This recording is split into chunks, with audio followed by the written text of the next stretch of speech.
Before I went inside, I went on a gorgeous walk with my husband and the dog.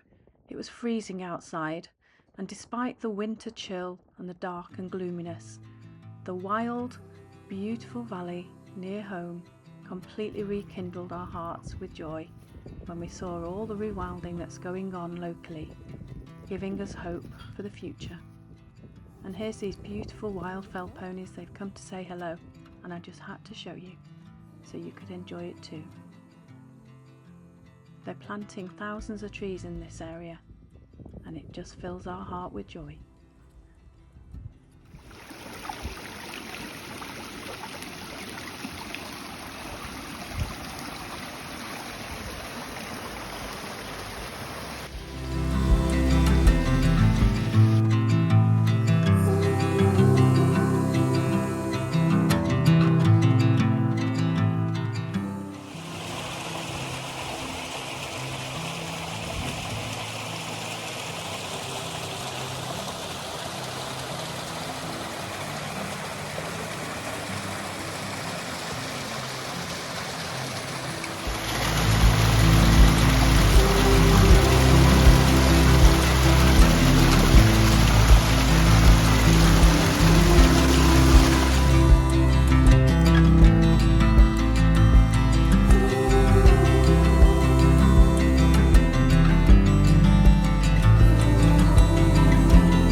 It was very cold this morning, and I do suffer from osteoarthritis in my feet, so I always enjoy a welcome dip in the freezing water.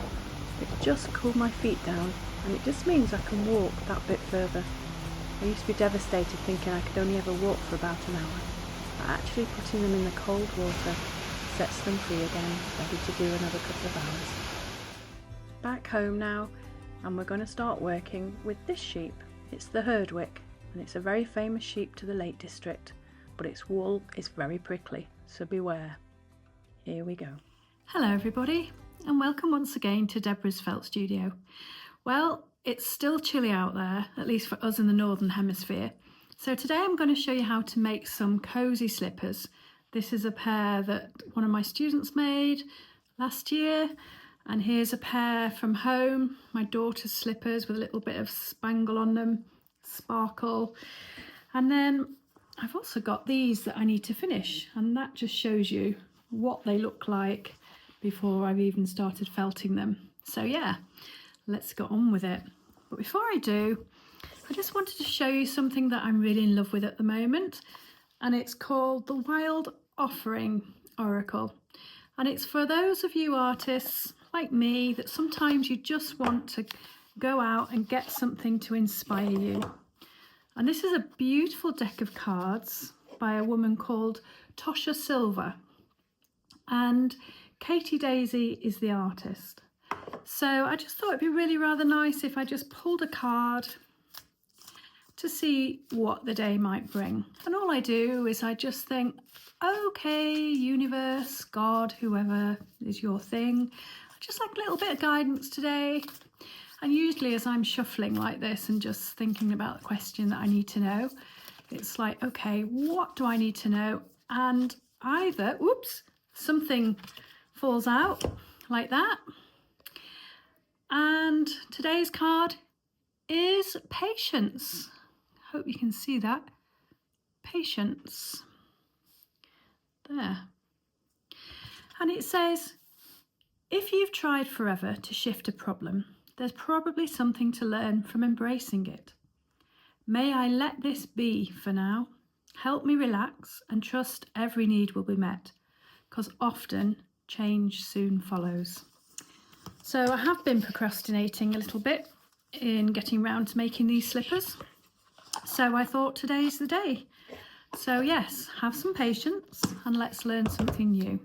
Sorry if I keep looking at the wrong place when I'm doing my filming, because I'm very much a beginner with filming. But I am getting better, so patience is the word of the day. Thank you for having it and for staying with me. Let's get started. So for today's slippers, I'm going to use natural fibre. When I say natural fibre, I always use wool for felting.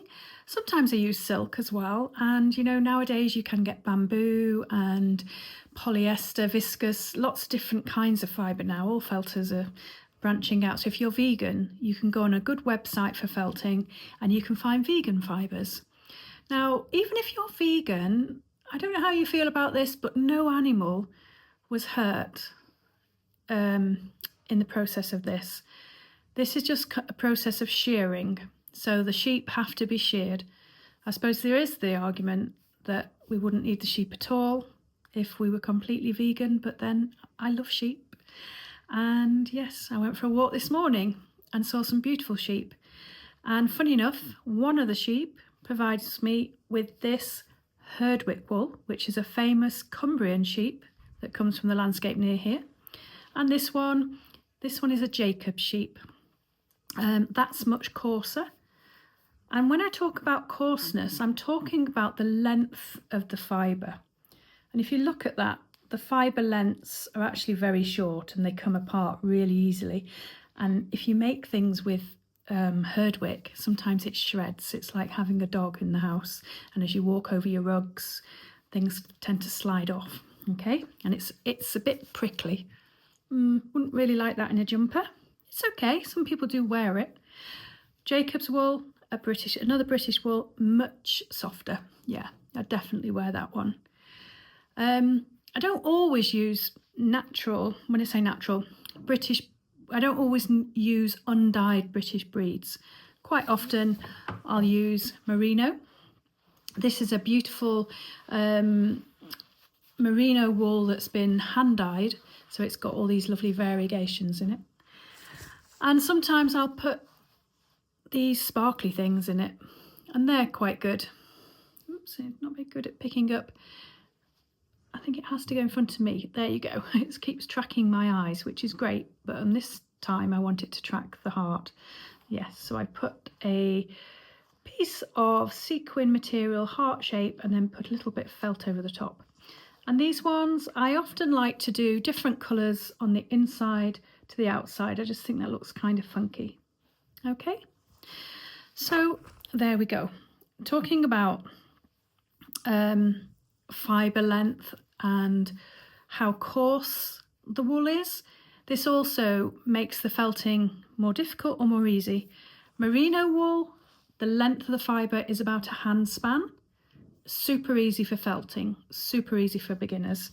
For those of you a bit more used to fibre, you can go for the coarser stuff like the Herdwick, where it's only about 1 inch, or you can go for Jacob's wool, and that's a bit longer. Okay, so the coarser, the shorter, the longer, the softer. And now on to the slippers.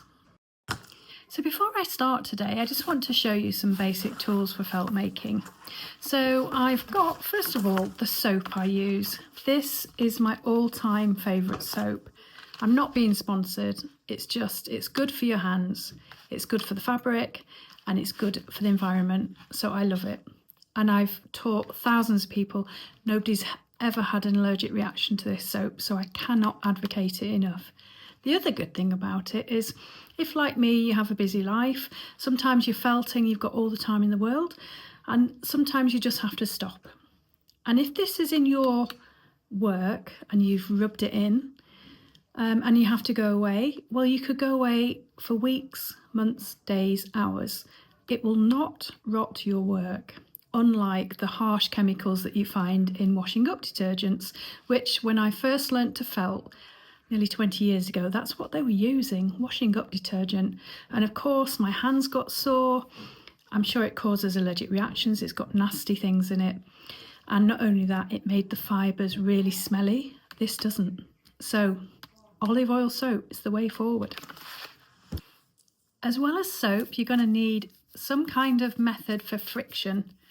Now, this is a bamboo mat that I've picked up in a charity shop, but you can buy these online, and I'll put a description in the link where you can buy these, but you can pick them up at many good crafting places. Just a felting mat that you can roll up. It's a bit like a sushi mat. It's made out of bamboo.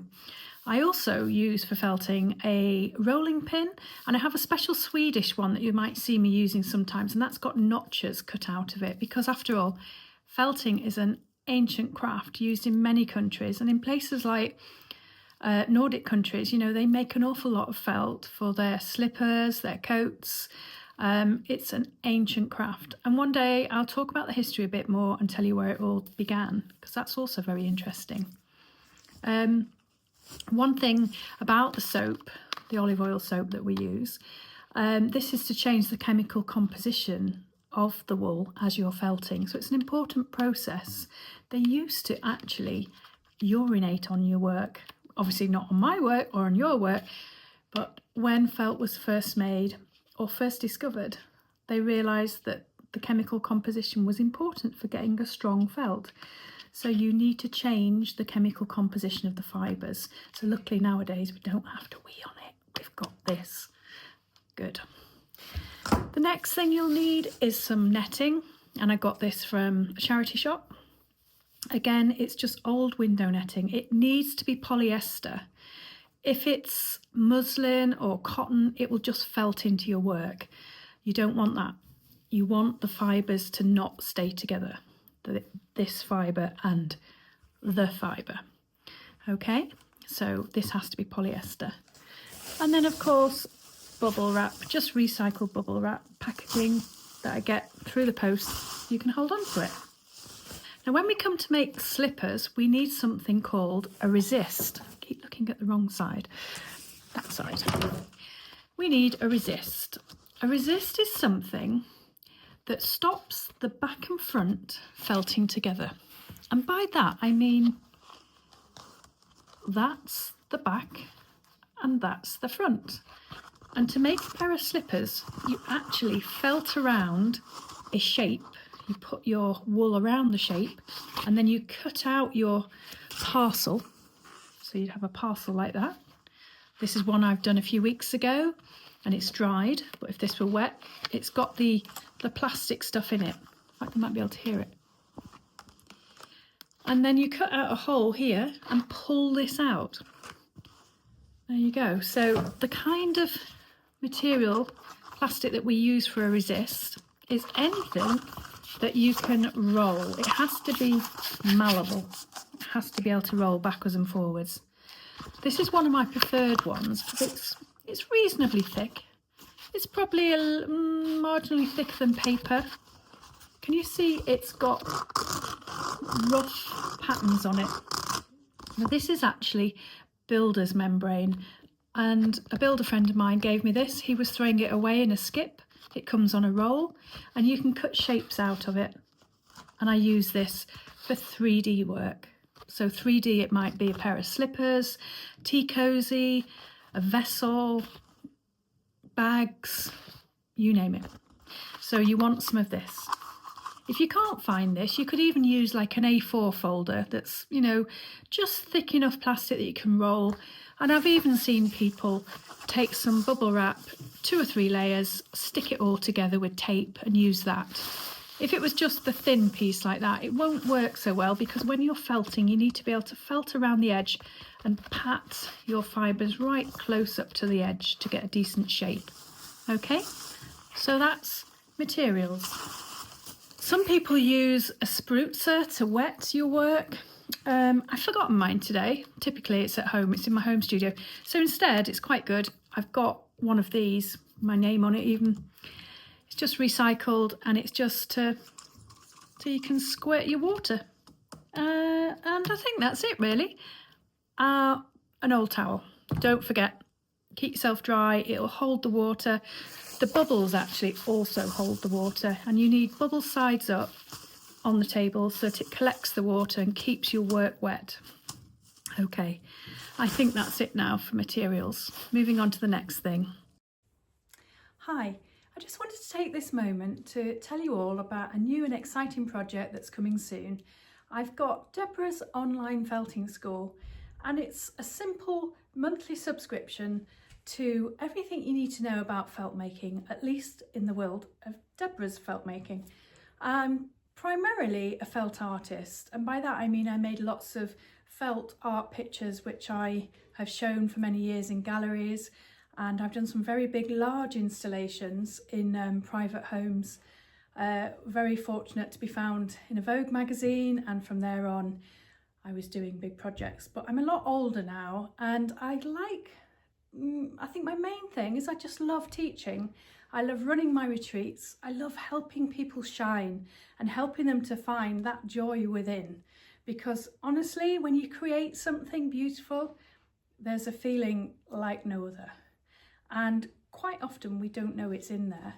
So it gives me great pleasure and honour to help people find that within. So if you would like to join me, please do go over to my website. It's a new website. I've just designed it myself, and it's one of those things, it's still not quite finished, the website that is.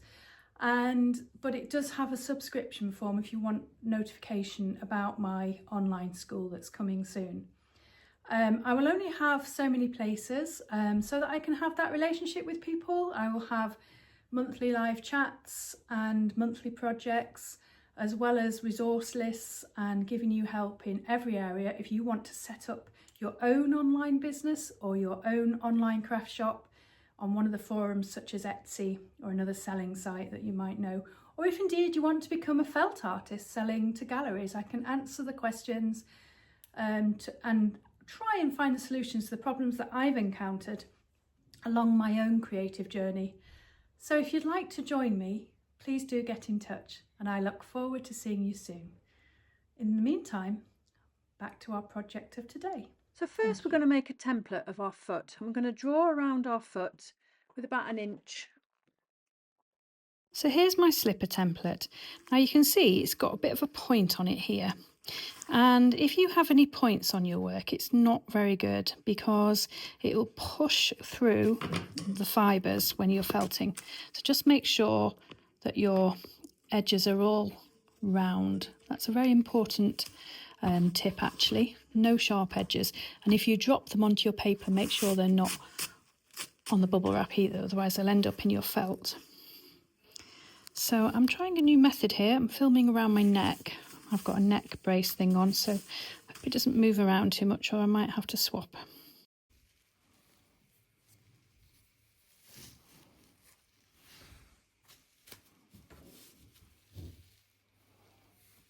So we're just going to pull the fibres off. They're quite thin, even though this is coarse, this fibre. And then we're just going to lay it down radially across the resist. This fibre, when you pull it apart, separates very easily, but not always, what's the word? Not always uniformly. Sometimes I get a thick bit and sometimes I get a thin bit, but if you can, you want to keep your pulling similar. And then I'm just going to fill in the centre like so. Okay, and press it down.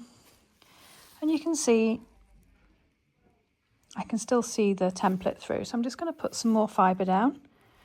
I would call them layers, but I have to be careful when I say put 2 or 3 layers down because everybody pulls differently. And if I said put 2 or 3 layers down, somebody might pull very finely and have very thin slippers, whereas the next person might pull really thickly and their slippers will never get fluffy. Will always remain fluffy. So yeah, just pull out the best you can, the finest you can, not forgetting the centre. Now, for today's purposes, I'm just doing 1 slipper. I would never do this. I always do 2 slippers at the same time, one side by side. But this is just to show you the technique. So once you've got the layer out like this, and you can see it's quite a puffy little pillow. But apart from there, maybe I can't really see through it too much. Maybe it's a bit finer there, so I will just put a tiny bit more fibre there.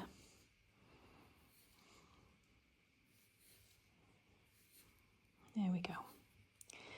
And now I'm going to put the netting over. So here's my netting. Once I've got my netting over, never lift the netting off because you're probably going to knock all the fibres. With one hand on your work, you can just gently squeeze all areas, making sure it's well and truly drenched. And then with your olive oil soap, you can begin to soap it. Now these big blocks are so useful because you just put it on, hold on to with one hand and slide across with the other, and it very quickly penetrates the netting and goes through to the fibres. And just to make sure that they're well and truly wet, just one more spritz. Not sure I like this net camera. You have to bear with me today, I'm afraid, because I've just broken my stand-up alone camera holder, tripod even. So then you just pull it up,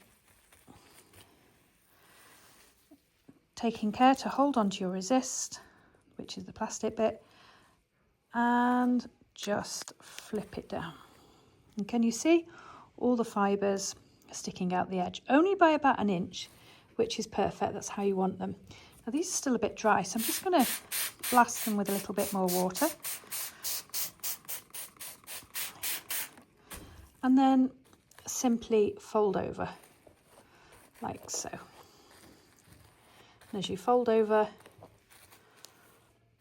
smoothing down with your hand. They're a little tricky, these Cumbrian Herdwick, this fibre, because it's very, very hairy. It's almost like working with my dog. For those of you that have dogs, you know what I mean. You could almost gather this off the carpet. Dry your hands and then move on to the next layer and repeat. So can you see the ends of my fibre here are getting a bit what I call snake tongued, so just pull it out so it's nice and even, and then you can begin to lay again the fibres in a radial fashion, like so.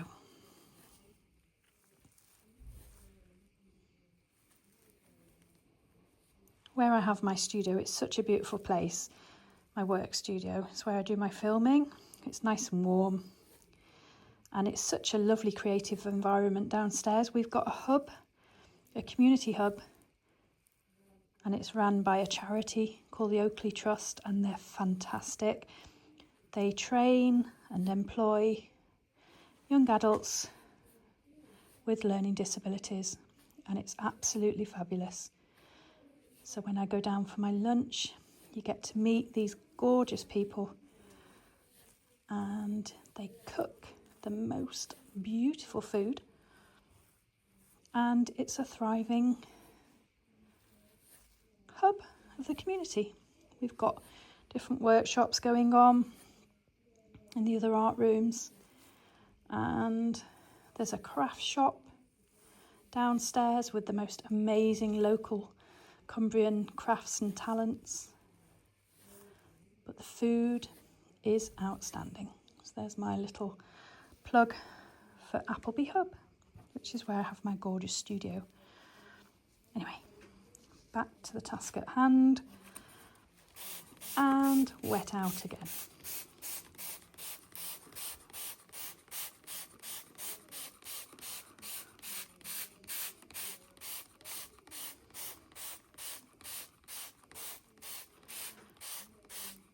And as I've just done this bit, I'm just going to speed it up.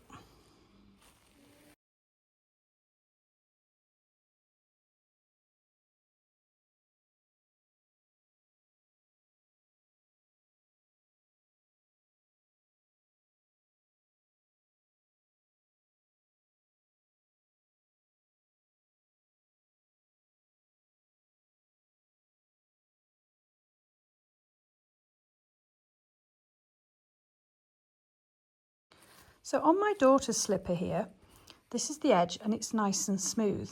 So the plastic was originally in there. Now, if I hadn't pushed the fibres up to the edge here, what would happen is that plastic wouldn't be separating the top and the bottom. So what would happen is you'd get an edge all the way around your work, okay? And that edge would stick out and it would look unsightly. So to get these lovely smooth edges, you need to make sure that your fibre is pulled up tight, like so. And then repeat, next layer. So hopefully it's a bit more stable now, because I found a better way of filming. As I mentioned earlier, my tripod broke whilst I was filming, so I've had to kind of do makeshift. So do bear with me. So I've got both the back and the front covered, and I'm going to carry on with the same fibre and put down what I intend as a layer or a covering. And you can see here as I do it from above.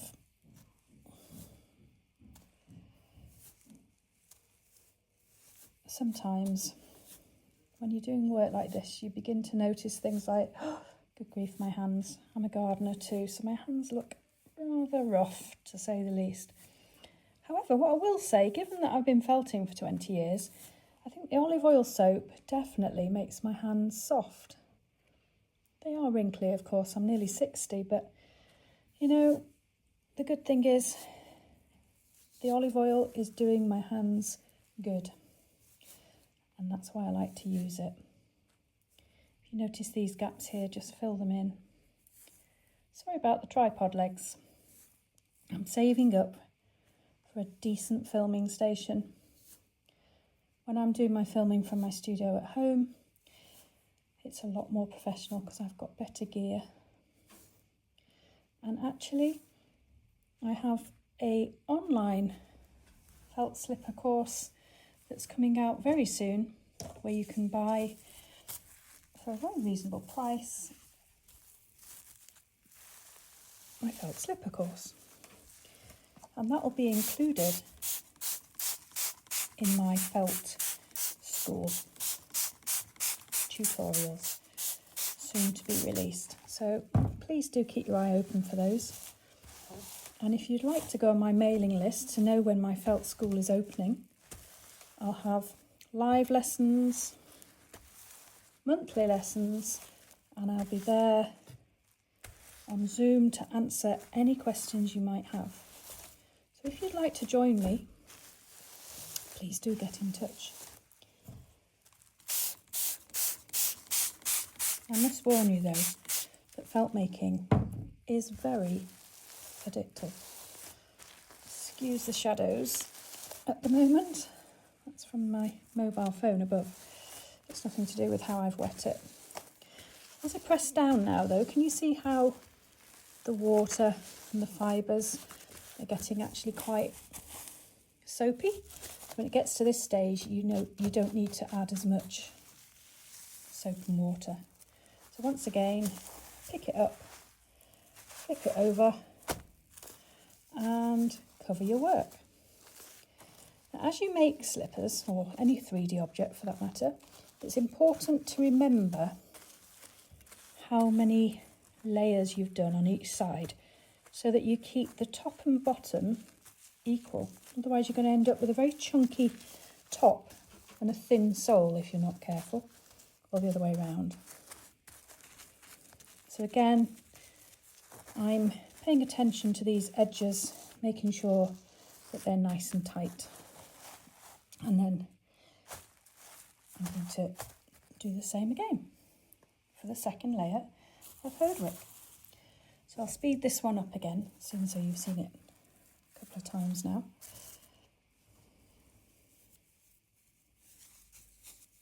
Oh, it's difficult to do with wet hands actually, so keep your hands dry, that's a top tip. Open your fibres and pull out. Because this is Herdwick, it's actually got bits of grass and bark in it. There we go. The Herdwick sheep, of course, is very famous in our Cumbrian Lake District. And in fact, we've got them just near our house. And I do like to use local wool as much as I can.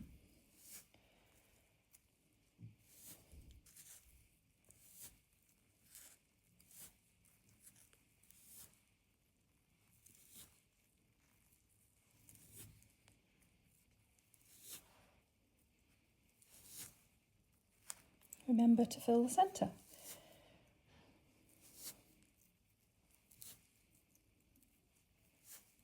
The centre is always important because that, of course, is where your soul is. I'm just putting one or two little wisps down where I can kind of see through the shape. So it's keeping it all equal.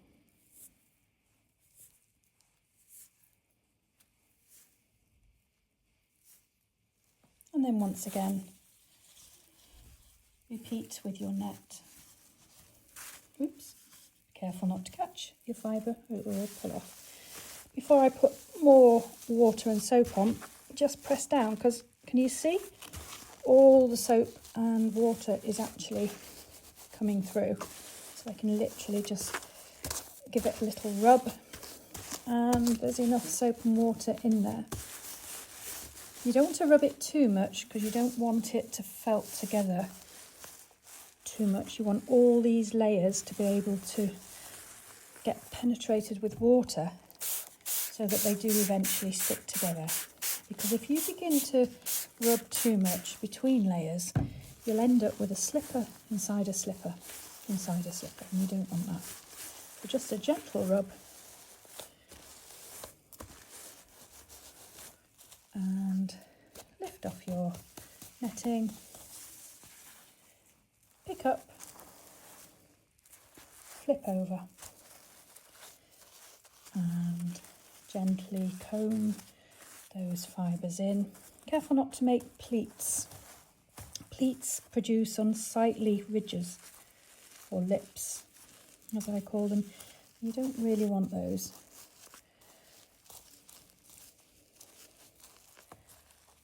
Pulling in now like that.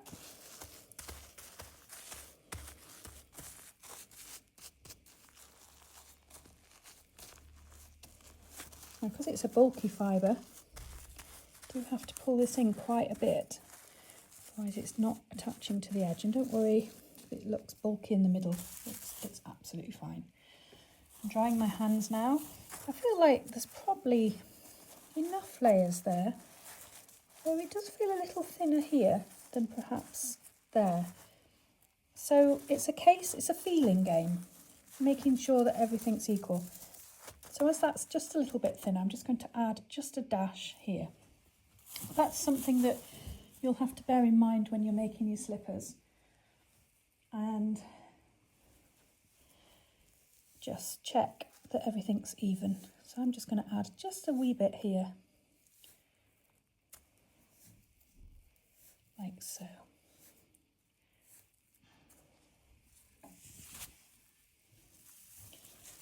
On my online course, I actually make them with merino wool, and I do think merino wool slippers are perhaps easiest than Herdwick, just because merino is much easier to felt, especially for beginners. But I thought I would just show you today one of our local sheep fibres. It's so great to felt with when you have a bit more experience. So now I'm pretty confident that it feels the same back and front. I'm going to go on to my top layer of Jacob's wool. Of course, you can use any wool. It doesn't have to be the same inside and outside. As long as it's wool fibres, you should be okay. Now this fibre is put together more like batting, so it breaks apart very easily. It's quite different to roving. So this is Jacob's wool, and it's actually made in a process of lots of needles, as opposed to merino fibre. If I just get some for you and just show you. Merino fibre, the length is about the length of a span of a hand, and it's combed in one continual direction, and it's much finer when it comes apart. Can you see that compared to this? And that is just because it's a different method of processing. If you'd like to see a video about all the different processing methods, I'll post one up for you soon. In fact, if there's anything that you'd like me to show you in my classes, then please just let me know. And here I am putting on the Jacob's wool. Whoops. It looks a lot thicker, but it isn't. It's a lot finer. It's just bushier.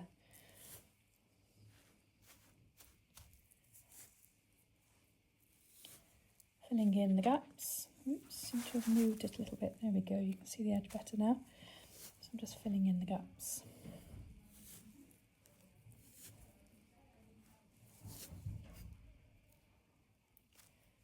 You can guarantee in my studio here there's so much fibre that usually whatever fibre I'm using picks up something else. Can you see there? Yep. Black fluff, grey fluff, grass.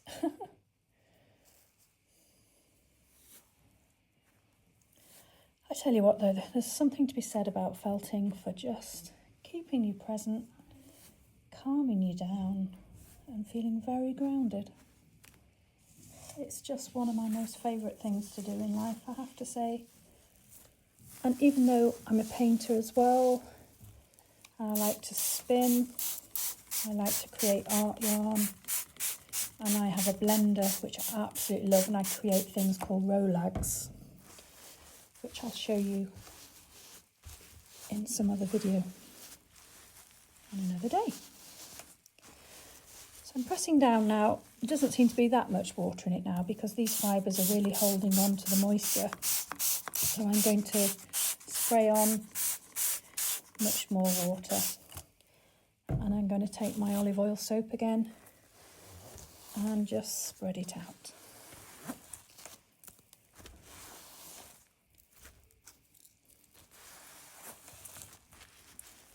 Press down so you can really feel the moisture coming through, so that you know that every layer is completely sodden. And if it isn't, then you need to put more water on it.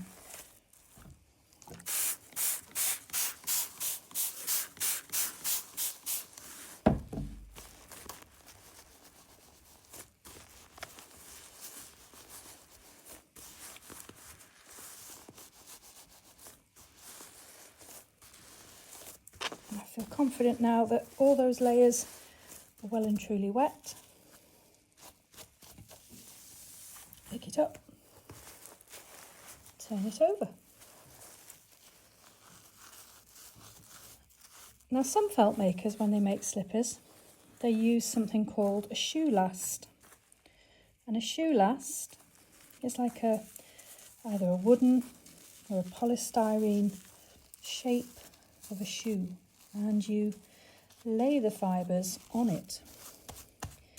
And that's all well and good, but if you were doing these commercially, you'd have to buy a shoe last in every size, which could prove to be quite expensive. And I don't make slippers commercially because A, it's very time consuming. You'll see, to make one pair of slipper, you've got to give yourself at least 2 to 3 hours. And when I'm running workshops, in fact, they take a day on my workshop for complete beginners.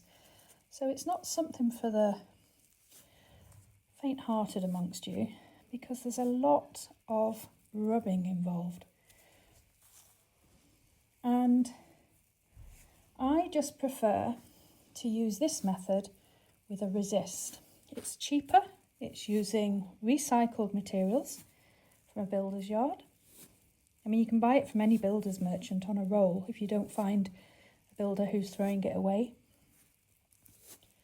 And so they're really good because basically if you wanted to make them as a gift for somebody, you would just need them to draw around their feet on a piece of A4 paper, bare feet, and an inch, 2.5 centimetres roughly, around the foot. And then you'll see, once we take the plastic out, the whole thing's changed shape a little anyway, so it doesn't have to be precise. And that's the beauty of felt making. That's what I love about it. It's not a precise science. It does have some science to it, so there are some things that you've not to miss out. But on many levels, it's very, very forgiving. And that is why I like it. And for those of you who are perfectionists, well, forgive me, because I'm not. But things always seem to turn out. I've never had a failure in any of my classes yet with my students. And I've taught hundreds, if not thousands, of students along the years. But it's really quite different to something such as embroidery. One thing you do have to be mindful of when you're felting is your body posture. And I say that from experience because I've been felting now for 20 years. And I have to say, I do have a bit of a neck problem, but I don't think it's the felting. It came from when I was in my other job, when I was doing my wellbeing practitioner. I used to be a psychologist formerly doing research, and then I moved into children's care, working therapeutically. And I have to say it was the computer that messed me up along with the stress. So nowadays I'm really happy to be in the studio felting, and I do hope that eventually it will earn me enough to do it full time, which is always the dream for many of us, I know. So yes, just be mindful of your posture. I think sometimes people come on my courses and they can't believe how much effort you put into felt making in terms of the rubbing, the rolling, making sure you're pressing down, making sure that those fibres are soapy enough and wet enough.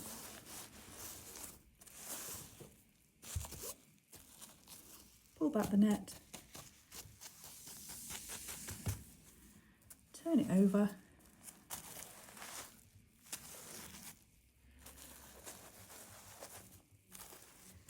and carefully repeat as before.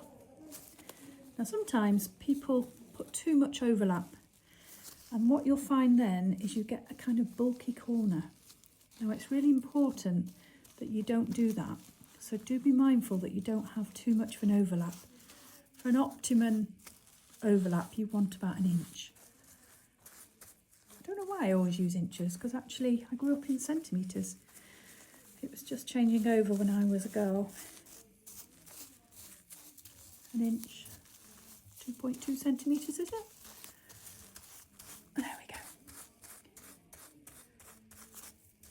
Now I don't know where you live when you're watching this, but here in the UK, it was so exciting this morning. I noticed that the light arrived much earlier this morning. So I was able to jump out of bed with a bit more eagerness, go and walk the dog with a little bit of sunshine. As I've pulled over the edges. Can you see it's getting baggy here? Don't worry about that. Ignore it for now. Put the net on and just gently smooth out. So at this point I've probably put a couple more sides on this, and I'm going to go for one more. So I was at that side at that point. Just going to do one more on each side with the same lovely wool. So I'm just going to repeat, and if you don't mind I'll probably just chatter on, and if you don't want to hear me babbling on about nothing, then just fast forward. I used to have really bad anxiety when I was younger. I think it was the pressures in life. I've got a big family. I'm blessed with 5 children, and you know, life does just get busy. And I have to say that felting calmed me down. It grounded me. It gives me great joy. I just love creating things with my hands. And it's one of the fastest and easiest ways that I find to make things, especially because I'm perhaps not the neatest person. And my nana, who was a seamstress, taught me to sew, and she used to get a bit cross with me because I wasn't as neat as the next person, certainly not as neat as my nana. Whereas felting just suits me on every level because it's very forgiving, as I mentioned earlier.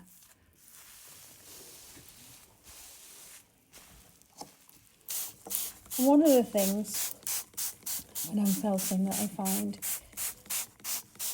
is my anxiety levels completely disappear. They go down, I should say. I forget about all my worries. I'm just present. One of the best meditations. So if you've never felt it before, give it a go, because it's fabulous. One of the things that I absolutely love doing is running my retreats, whereby I take a group of women, all kinds of women from all over the world, small groups and slightly bigger groups, and we do felt making, meditation, because I'm a meditation teacher. I teach mindfulness, and we just get together in a beautiful location. I find fantastic houses to go and stay at in Norway, because I have family that live there. So I've been going to Norway for quite a few years. So it's a great venue. And I also run a retreat, a bigger one in France, in a beautiful rustic old chalet, which is absolutely fabulous. I usually do it in the summer, but I'm soon to start doing them in the winter as well, because the snow there is magical. And seeing as though in the UK we don't get much snow, for those of you who don't come from a country where there's a lot of snow, it is just a stunning place. It is like The Lion, the Witch and the Wardrobe, like Narnia. So yeah, and anyway, I take women to these retreats and we just have such a hoot. I've been doing that now for about 15 years, I think. And I get returning customers. Sometimes we go forest bathing, out into the forest around the chalet in France, just soaking up the energy of the trees, which is so healing and so good for us. And for those of you who are skeptics about that or don't know about it, you should check out the Japanese culture of forest bathing. There are, in fact, lots of organic, volatile compounds in the forest that when we inhale them, they're really, really good for our nervous system and also for our lungs. So it's great for antiviral. And indeed, during COVID, there were lots of studies to show that those people who lived near fir trees were not as ill as the rest of the population. And in fact, I actually caught COVID on the way to France. And when we got to France, it was diagnosed that I had it, so I had to keep away from everybody. And whilst everybody went out and left me in the house alone, I just ventured out into the forest behind the house and sat in the fir trees. And I have to say, I was very lucky indeed to have no symptoms whatsoever. And this was during the first round of COVID when we were very frightened and we didn't really know what was happening. And those amazing volatile organic compounds in the air from the fir trees just settled into my lungs. They're antiviral.